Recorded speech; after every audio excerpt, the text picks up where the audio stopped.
نعم. Is it always necessary to provide evidence from the Qur'an, Sunnah, and consensus?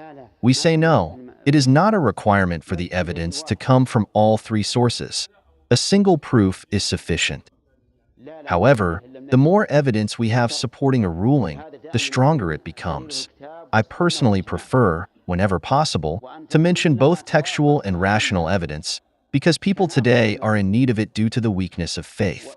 The weaker faith becomes, the weaker submission becomes. This is why Allah, the Almighty, said, "It is not for a believing man or a believing woman, when Allah and His Messenger have decided a matter, that they should thereafter have any choice about their affair." So, the stronger a person's faith, the stronger their submission to religious rulings, whether they understand the wisdom behind them or not. And the weaker the faith, the weaker the submission to these rulings.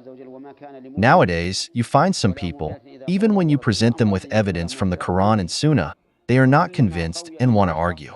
But if you provide them with a rational argument, even if it's weak, they are more likely to accept it. This is why, when Allah, the Almighty, informed us about the resurrection, did He limit it to merely saying that they would be resurrected? Rather, He said, "Say, O Muhammad, yes, by my Lord, you will certainly be resurrected. Then you will be informed of and recompensed for what you did, and that is easy for Allah." This is confirmed news, and Allah provided sensory evidence that they can witness with their own eyes. Indeed, He is the one who will give life to the dead. He begins your creation and then repeats it in similar verses. Now, my dear brothers, I see that the students today need rational evidence. This does not mean that I say, do not be convinced except by it.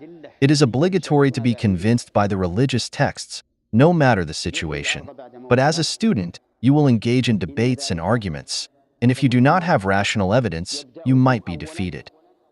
Those who are only convinced by rational evidence, even if you present the most authentic and clear evidence from the Quran and Sunnah, will still try to distort it. They will say, "This means such and such."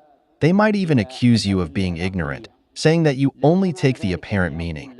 But when you present rational evidence supporting the scriptural evidence, these people will pause. How did Shaykh al-Islam Ibn Taymiyyah, may Allah have mercy on him, refute the leading scholars of philosophy? It was through rational arguments.